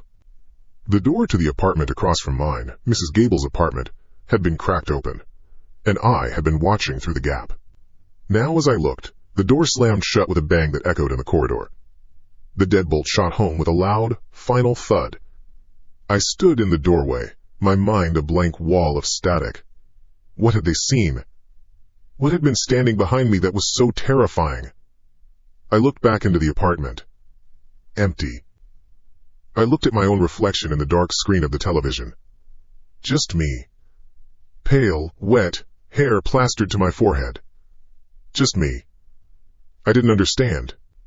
I knelt down, my knees pressing into the damp hallway carpet. I reached for the pizza box. Maybe there was a clue. A reason. As I turned it over, I saw it. Taped to the lid was a small white piece of paper, folded in half. A receipt? A napkin? My fingers fumbled with it, clumsy and numb. I unfolded it. It wasn't a receipt. It was a note. The handwriting was shaky, a desperate scrawl in blue ink. The words were simple. A plea. Don't hurt him. Please. And below it, two words that made the entire world drop out from under me. Leo. The note was flimsy in my hand, getting damp from the water on my fingers. The cheap blue ink was starting to blur. Don't hurt him, please. Leo. The words were a brand on my eyes. I looked from the note to the grease stain on the hallway carpet where the pizza box had landed. I heard the distant, frantic dinging of the elevator bell, then the hydraulic sigh as its doors closed. He got away. The delivery boy got away. Because of the note. Because of the warning. It wasn't for me. The warning wasn't for me. It was for him. It wanted to use me. Use my hands, my body. It wanted to get outside. The game wasn't just in the apartment anymore. It needed more players. The delivery boy was almost the next one. What had he seen? What stood behind me in that doorway? I looked over my shoulder. The apartment was a wreck of water and shadows. There was nothing there. But the kid had seen it. Mrs. Gable had seen it. A cold certainty settled in my gut, heavier than the water pooling around my knees. I wouldn't be a puppet. I wouldn't be the weapon. I pushed myself to my feet, my muscles screaming in protest. Each movement was a decision. I walked past the overturned furniture, my bare feet squelching on the ruined floorboards. I found my laptop on the kitchen counter, miraculously high and dry. I opened it. The screen flared to life, casting my pale, grim face in a harsh blue light. The keys were cold under my fingertips. I typed. Not fast. Each key press was deliberate. How to stop a possession. Wards against evil spirits. How to make a salt circle. The internet offered 1,000 flimsy shields against the dark. I scrolled through forums, through blogs written by people who had never felt the air thicken in their own living room. I made a list. Salt. White candles. Iron. Silver. Herbs I couldn't pronounce. I ignored the articles about schizophrenia and dissociative identity disorder. That was too easy. What I felt, what the delivery boy saw, was not in my head. It was real. I had to go out. The thought sent a jolt through my system. The voice in my head, Leo's voice, had screamed, "Don't go outside!" But that was a trick. It was trying to keep me here, keep me on the board. The real trap was staying put, letting it win. I pulled on a pair of damp jeans and a dry hoodie. The fabric felt foreign against my skin. The keys to the apartment felt heavy in my pocket, like stones. Opening the front door was harder this time. I looked through the peephole. The hallway was empty. The door to Mrs. Gable's apartment was shut tight. A new lock, a heavy-duty deadbolt, had been installed. I could see the fresh, bright brass of it from here. The 24-hour bodega was 3 blocks away. Every shadow seemed to stretch towards me. Every passing car's headlights felt like spotlights seeking me out. The city noise was a wall of sound I had forgotten. Horns, sirens, people shouting. It did nothing to make me feel less alone. I bought 3 large canisters of coarse sea salt, a box of white emergency candles, and an iron skillet that was heavier than I expected. The cashier gave me a strange look. I must have looked like a ghost. I paid in cash and walked back, clutching the plastic bag to my chest like a shield. Back in the apartment, the smell of mildew and stale water hit me like a fist. I locked the door, sliding the chain into place. Now the work began. I started with the salt. I tore open the canister and began pouring a thick, unbroken line across the threshold of the front door. The tiny crystals made a soft hissing sound as they hit the damp floor. It was a pathetic defense. Grains of sodium against what? A whisper, so close it felt like it was breathed directly onto the shell of my ear. A child's voice. Leo's voice. "That won't work, Alex." I flinched, spinning around. Nothing. Just the dim hallway. I went back to the salt line, my hands shaking, pouring it faster now. "That's not how you do it." The voice was gentle, laced with a strange sorrow. "You're doing it wrong. You're trapping yourself in." "Shut up," I muttered, the words a rough tear in my throat. It was mocking me, trying to get me to stop. I finished the line at the door and moved to the windows, pouring salt along every sill, every crack. The entire apartment became an island surrounded by a thin, white shore. Next was the bathroom. The mirror. Entities were drawn to mirrors, the websites had said. A gateway. I took a black permanent marker from a drawer. The chemical smell was sharp. I started drawing symbols on the glass. Pentagrams, crosses, things I copied from my phone. The squeak of the marker was the only sound. I drew a final line on a crude-looking cross and stepped back to look at my work. The mirror was covered in a web of black ink. Behind it, I could see my own reflection. Haggard, eyes wide, and then it happened. I took another small step back. My reflection did not. For one solid, impossible second, it stayed perfectly still. Its eyes were locked on mine. They weren't my eyes anymore. They were filled with a raw, desperate pleading. Its mouth was slightly open, as if trying to form a word I couldn't hear. It looked terrified of me. Then, with a little blur, like a lagging video, it caught up. It stepped back, just as I had, its expression now a perfect mirror of my own shocked confusion. I stared, my breath frozen in my lungs. I raised my right hand slowly. My reflection raised its right hand. I lowered it. It lowered it. It was normal again. But I had seen it. I had seen that look. My stomach turned to water. It was stronger than I thought. It was so strong it could warp my own reflection, turn it into a puppet, to deliver its messages of fear. It could animate the inanimate. It was playing with me. The final step. The trap. I cleared a space in the center of the living room, pushing the wet, warped coffee table aside. I took the last canister of salt and began pouring a large, perfect circle on the floor. This would be my fortress. I placed 4 white candles at the 4 compass points of the circle. I found the cheap silver cross I bought years ago from a street vendor and never worn. It was small and thin. I stepped into the circle. I sat down, my legs crossed, my back straight. I lit the candles. The small flames flickered, casting long, dancing shadows on the walls. I held the silver cross tight in my fist. "I'm here!" I shouted at the empty room. My voice echoed. "You want to play?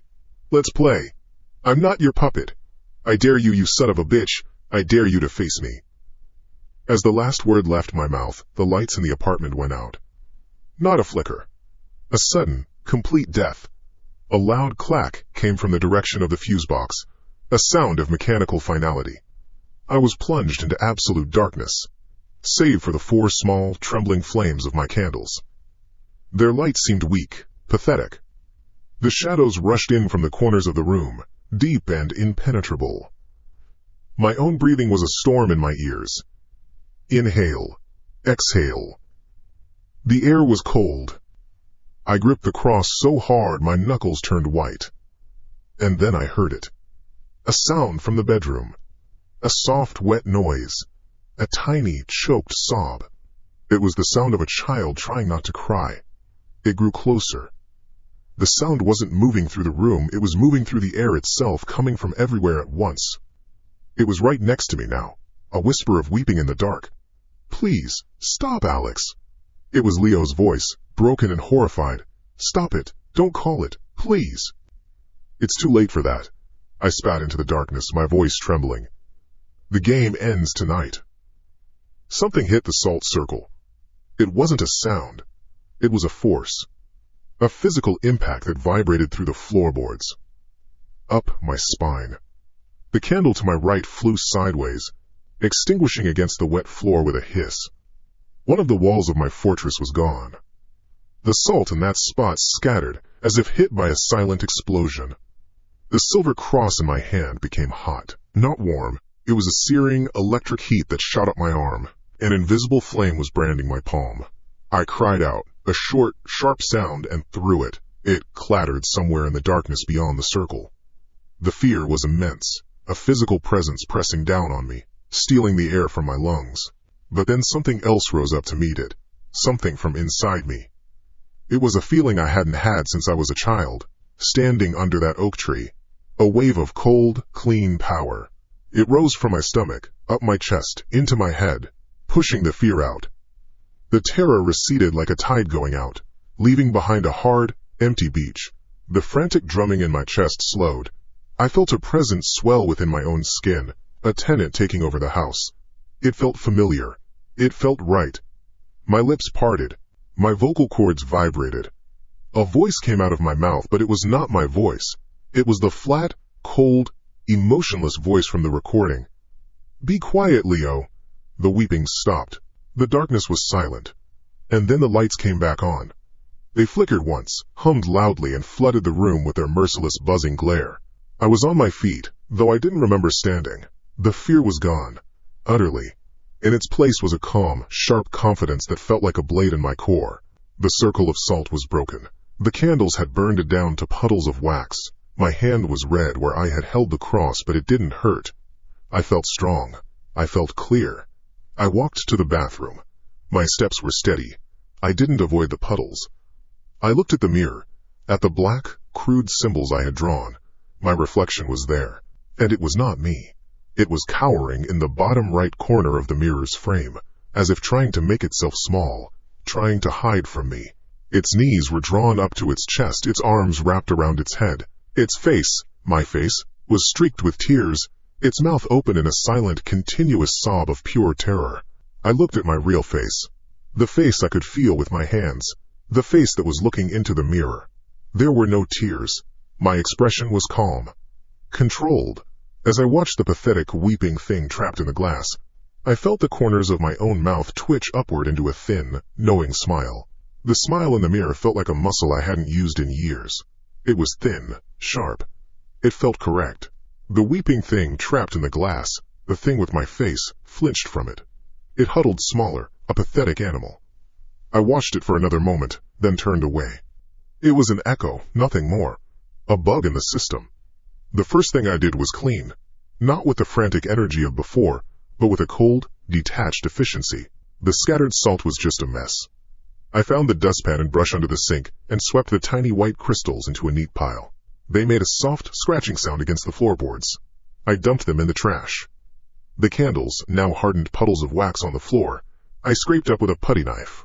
They went into the trash too. All the pathetic charms, the useless wards, I gathered them one by one.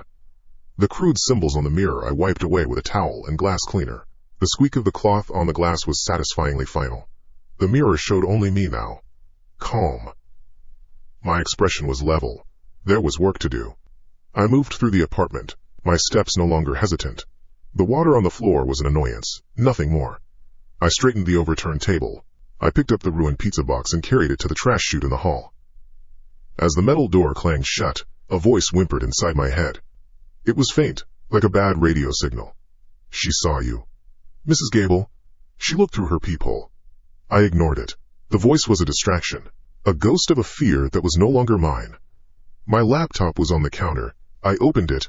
The screen illuminated my face. My fingers moved over the keys, not with the panicked fumbling of before, but with a steady purpose. I didn't search for exorcisms. I typed a name. Evelyn Gable. Apartment 4B, the internet provided. Public records. A voter registration.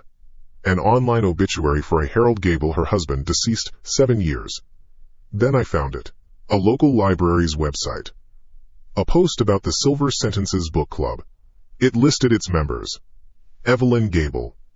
It listed their meeting schedule. Every Tuesday evening, 7 p.m., at the Northwood Branch Library.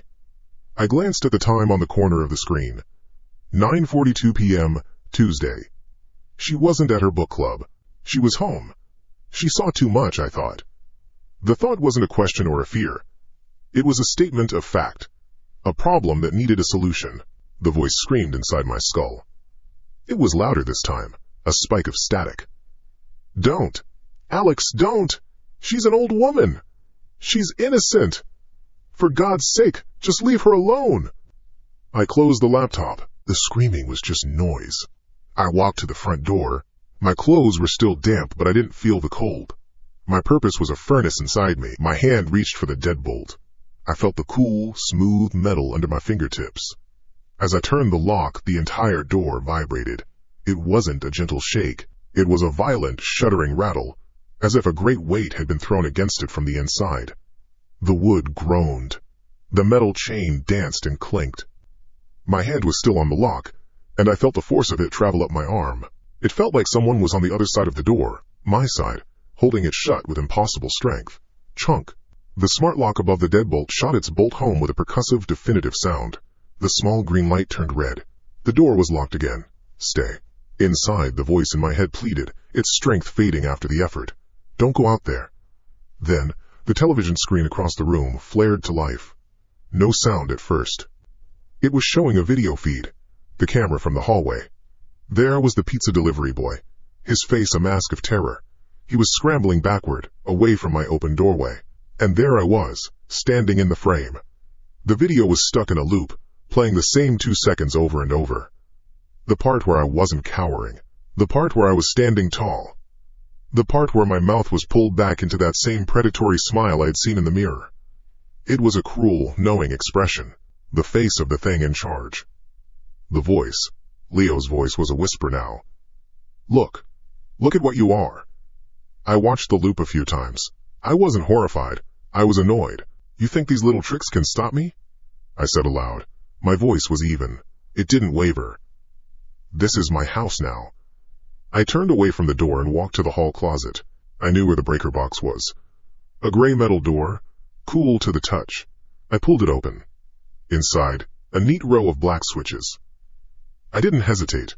My fingers moved down the line, flipping each one. Clack, clack, clack, clack. The television died. The buzzing light in the kitchen went out. The hum of the refrigerator ceased. A profound silence fell over the apartment, broken only by the faint drip of water from the ceiling. The only light was a thin, dirty orange sliver coming from under the front door, cast by the emergency lamps in the hallway. The last switch I flipped was labeled Smart Lock. There was another, smaller clack from the front door as the electronic bolt disengaged. Now it was just a simple piece of metal, easily defeated. The voice in my head was gone. The effort of its little show had exhausted it. I was finally alone in the dark. I went to the kitchen. My eyes had already adjusted. I opened the cutlery drawer. The sound seemed loud in the quiet. I didn't fumble. My hand went directly to the large chef's knife. The wooden handle was smooth in my palm, the weight of the steel blade familiar, comforting. I held it up. The thin line of orange light from the door caught the edge, a brief, sharp glint. There were no more tricks, no more warnings. The board was clear. The flimsy salt circle hadn't been to trap an entity in with me, it had been to trap me in. Now, the trap was broken. Now, the whole building was the board.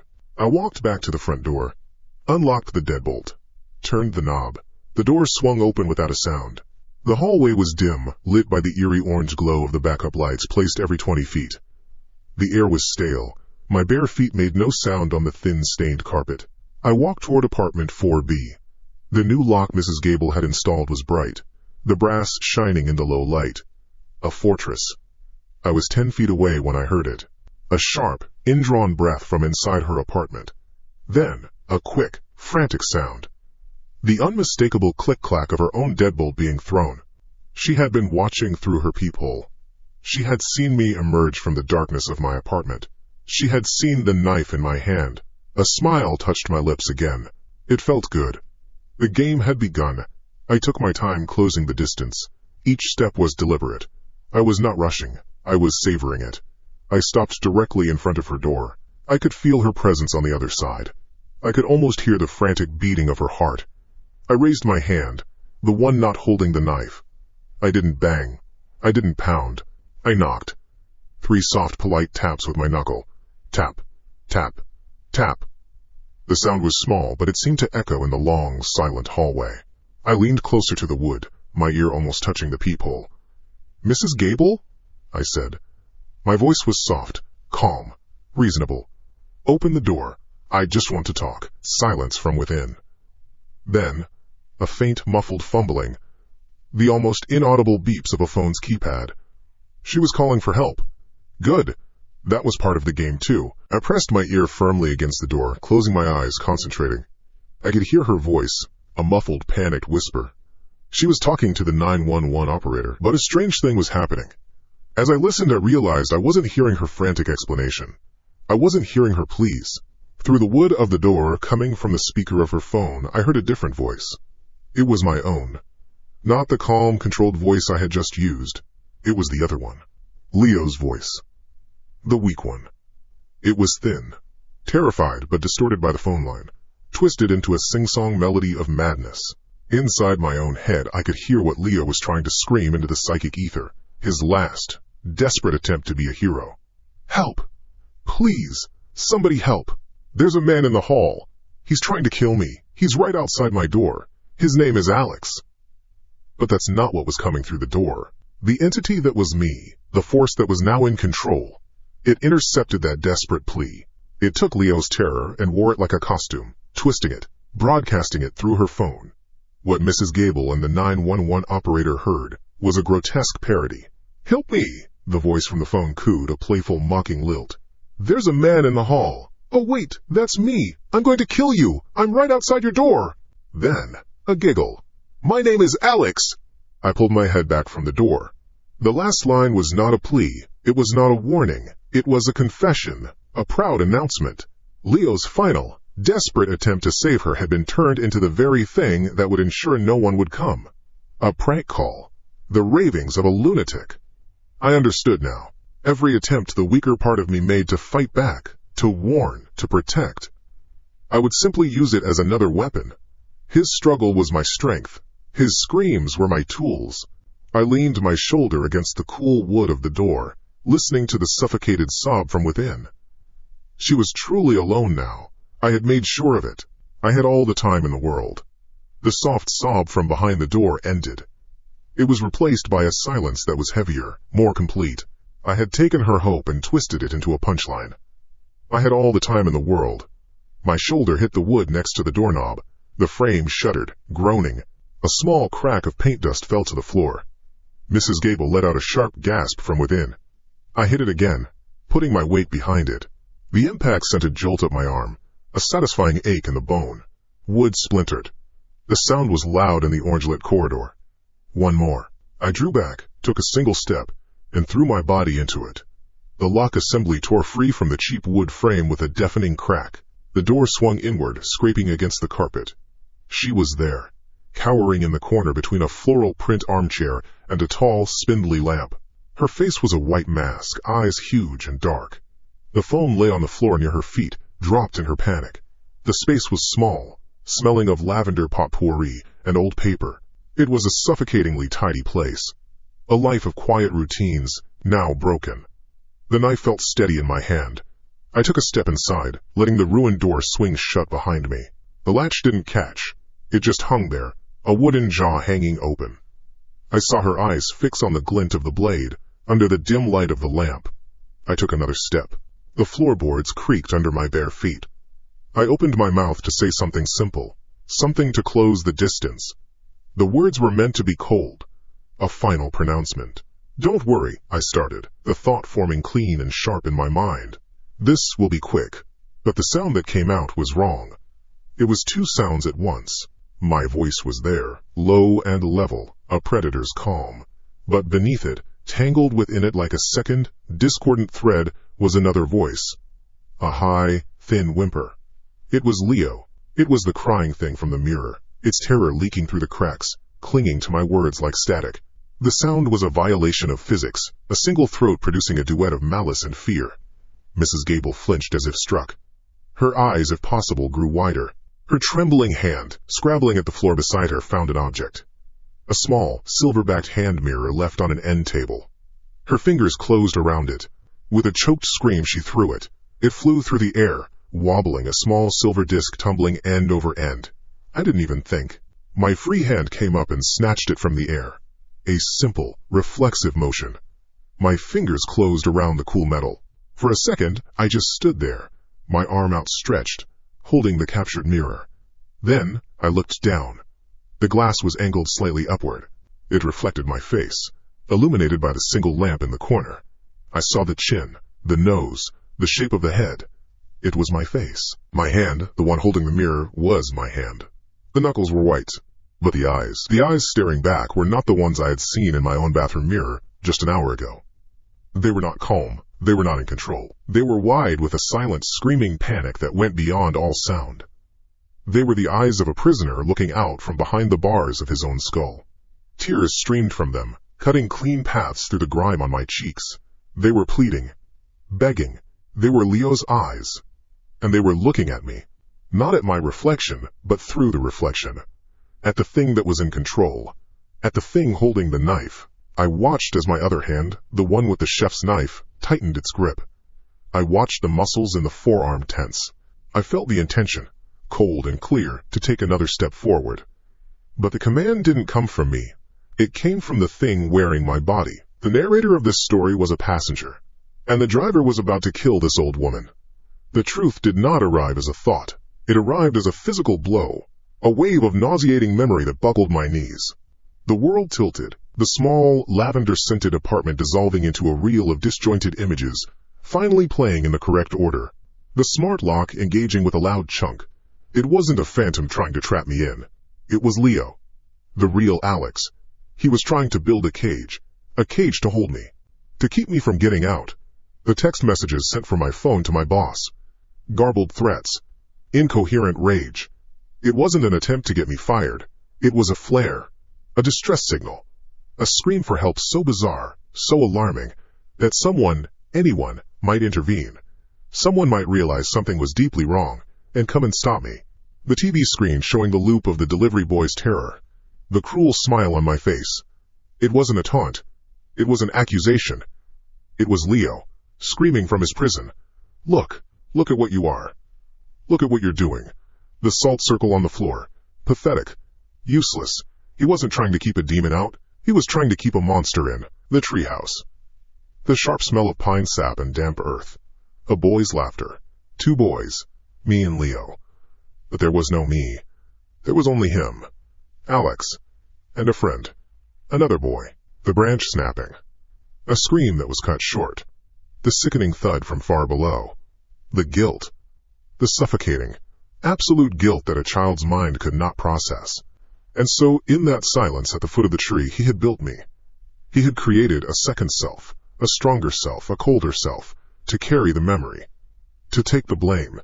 I was the story he told himself, so that he wouldn't have to face the truth. I was the monster born to protect the boy. And now, the monster was loose. The whispers I had heard for years, the ones I called Leo, they weren't a haunting. They were the real Alex, the original owner of this body, trying to warn me, trying to stop me from doing it again. The internal cascade sent a tremor through my entire body. I stood frozen in the middle of Mrs. Gable's living room, the knife in one hand, the mirror in the other. My whole frame began to shake, a violent, uncontrollable shudder. The knife arm trembled, the blade clattering faintly against the metal of the mirror. Slowly, fighting a resistance that felt like moving through setting concrete, the knife hand lowered. An inch. Then, another. The muscles in my arms screamed. The cold, predatory focus in my vision shattered, replaced by the raw, bottomless panic I had seen in the mirror. For the first time in what felt like a lifetime, the prisoner was at the window. Leo was looking out. I saw Mrs. Gable. I saw the pure, animal terror on her face. Her life was a tiny, flickering candle, and I was the gale coming to snuff it out. My chest heaved. The strength it took to fight back, to assert even a shred of control, was monumental. My jaw unlocked. A sound tore itself from my throat, raw and broken, a child's desperate cry. Run! It was a whisper, a plea. Tears, his tears, my tears, burned my face. She heard it. The change in my voice, the sudden collapse of my posture. The terror in her eyes was joined by a flicker of utter confusion. You! She stammered, her voice barely audible. The effort was too much. The rebellion was over. It was like a switch being flipped in my brain. The shaking stopped. The resistance vanished. My body went still. The hand holding the knife became rock steady once more. I straightened up, my spine locking into place. I felt the presence of Leo retreat, thrown back into the deepest, darkest corner of the mind he once owned, his final, heroic effort spent for nothing. The cold returned. The purpose returned. I looked down at the knife in my hand, then at the mirror in my other. I let the mirror drop. It hit the carpet with a soft thud. I looked back at Mrs. Gable, who was still frozen, caught between her fear and the impossible hope she had seen just a second before. A smile touched my lips. It was not the thin, sharp smile from before. This one was wider, slower, full of a final, cruel victory. I had not only defeated her, I had defeated the last part of myself that would have saved her. I let her see the change in my eyes, the cold light extinguishing the last spark of warmth. I took a slow step forward. He told you to run, I said, and my voice was my own again, singular. Clear. I lunged. Her final scream was short, sharp, and wet. It was the last sound I heard before the world outside my own head ceased to matter at all.